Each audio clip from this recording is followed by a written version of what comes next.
Belly down in a muddy Dutch forest, Sabrina van den Gurberg fires blanks from a Colt C7 assault rifle. The third-year medical student is taking part in the Danger Service Year, a new program that lets young Dutch sign up for a year-long trial in the armed forces rather than the regular 4-year enlistment term. The program is a success, drawing 3 applicants for each spot, and the government plans to scale it up from 625 to 1,000 trainees next year.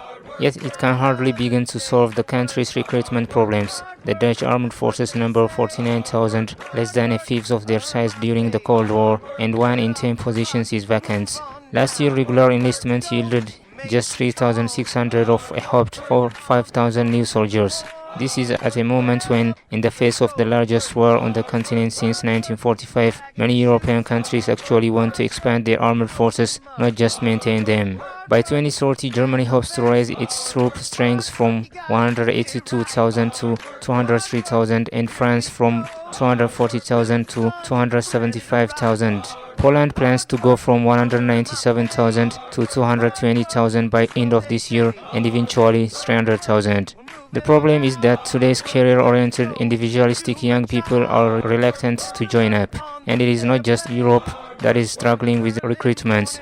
In and around the world conflict hotspots, the question of how to get more people into uniform is vital. Some countries are reconsidering an old solution, mandatory military service for young people, or young men, often for school leavers. Terminology varies. Conscription typically means compelling civilians to enlist in the armed forces, whereas military service often refers to a subset of that, ordering young people to do a stint in the forces. At the start of the 20th century, around 80% of countries had some form of conscription. By the mid-2010s, it was just under 40%. The practice reached its peak during the World Wars, and many countries continued to rely on it throughout the Cold War. Thereafter, the West's focus turned to high-tech counter-insurgency campaigns such as those in Afghanistan and Iraq. Mass conscript armies were mostly replaced by smaller professional volunteer forces. Since 1995, 30 members of the OECD, a club of mostly rich countries, have scrapped conscription. All but 8 of NATO's 32 members have done away with it.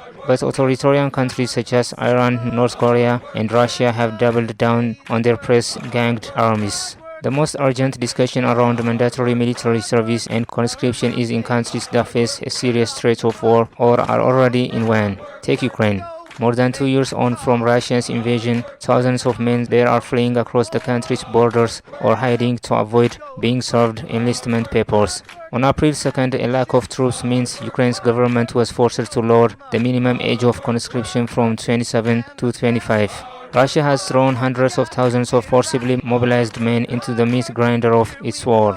In Israel, military duties are a central pillar of citizenship. After the October 7th attacks, some 300,000 Israelis left civilian life and rushed to join their units. Israel wants to lengthen male conscript service to 3 years. Young women currently serve for 24 months and young men for 32, and to extend the call-up age for reservists to 45. At the same time, ultra-Orthodox Jews' exemption from service is the subject of a bitter political struggle. Meanwhile, in Asia, Taiwan is trying to prepare for a possible war with China as Sino-American tensions persist. Taiwan extended military service in 2022 from 4 months to a year, but the island still boasts just 169,000 active soldiers, while China has around 2 million active soldiers. South Korea, where military service has a brutish reputation, is trying to make it more appealing. Service has been shortened to 18 months, wages are rising, and sadistic drill sergeants have been pruned. The government also wants to hire more women because men-only conscription has fueled male resentment and anti-feminist politics. In many places, recruiters for the armed forces are struggling in the face of shifting values. Young people have grown averse to fighting even in defensive wars. For decades, the World Values Survey, WVS, an academic research project, has been asking people around the world the same question: would you be willing to fight for your country? In the survey's most recent round between 2017 and 2022, just 36% of Dutch 16 to 29-year-olds said yes. Recruiters try to counter with the rhetoric of patriotism, self-fulfillment, and shared values. The emphatic slogan of Germany's armed forces, the Bundeswehr, is Wir denen Deutschland, we serve Germany. They also run campaigns with influencers on TikTok and Instagram, but it does not seem to be enough to hit their targets. This is partly to be expected. As countries get richer, their citizens tend to become less eager to sacrifice themselves for the nation. Herfried Monclar, a German political scientist, called Western democracies post-heroic societies, in which the highest value is the preservation of human life and personal well-being. History certainly plays a role. Willingness to fight is low in the countries that lost the Second World War, like Germany, Italy, and Japan. In Spain and Portugal, decades of military dictatorship left many citizens suspicious of the armed forces. But things can change when conflicts draw near, according to a forthcoming paper by Wolfgang Wagner and Alexander Sorg of the VU University in Amsterdam and Michael Onderko of the Erasmus University in Rotterdam. Proximity to war makes citizens more willing to fight. In Europe, this helps explain why countries close to Russia are less dovish. Political alignment is a poor predictor of willingness to bear arms. The radical right is not so eager to fight, says Mr. Wagner, at least in Germany and the Netherlands. Last year, he and his colleagues commissioned a study in those countries which found that few people who planned to vote for either far-left or far-right parties were willing to fight for their country. Those who backed centrist parties such as Germany's Social Democrats and the Christian Democrats were more prepared to do so. Besides changing values, military recruiters face an economic hurdle. Young people currently have lots of employers bidding for their services. In most wealthy countries, Generation Z has its peak of jobs. Unemployment among 15 to 24-year-olds in the European Union was 14.5% last year, down from 22.4% in 2015. In Germany, it was just 5.8%. In such tight labor markets, armies have a hard time competing with the private sector. Besides, sitting at a desk is rather nicer than crawling through mud.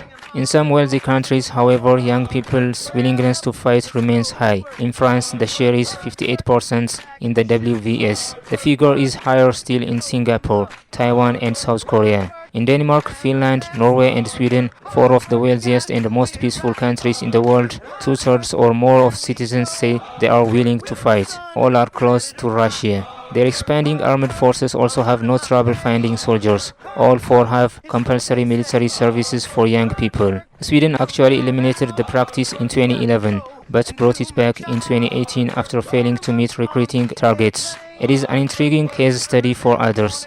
Having just joined NATO, it is scaling up from 69,700 to 96,300 soldiers, which requires about 10,000 recruits a year.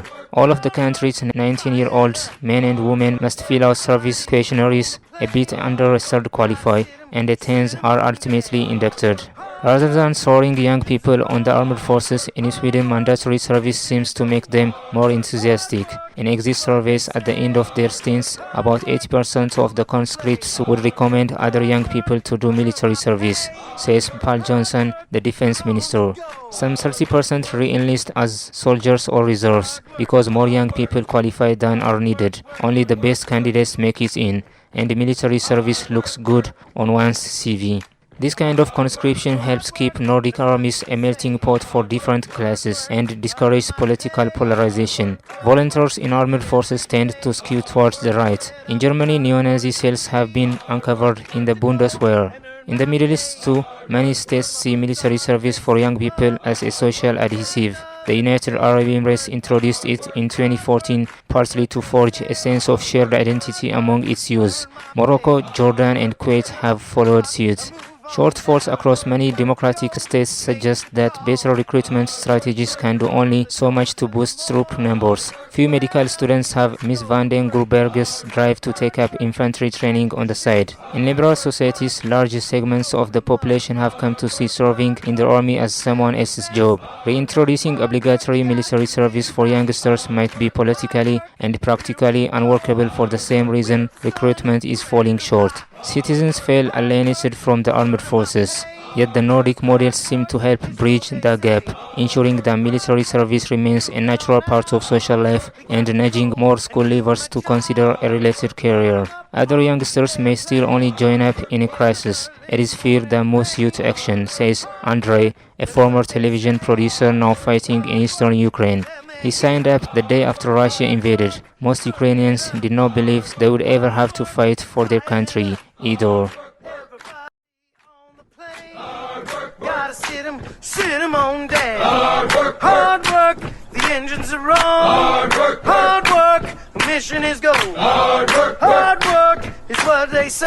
Hard work, I do it for play. Hard work, I earn my pay.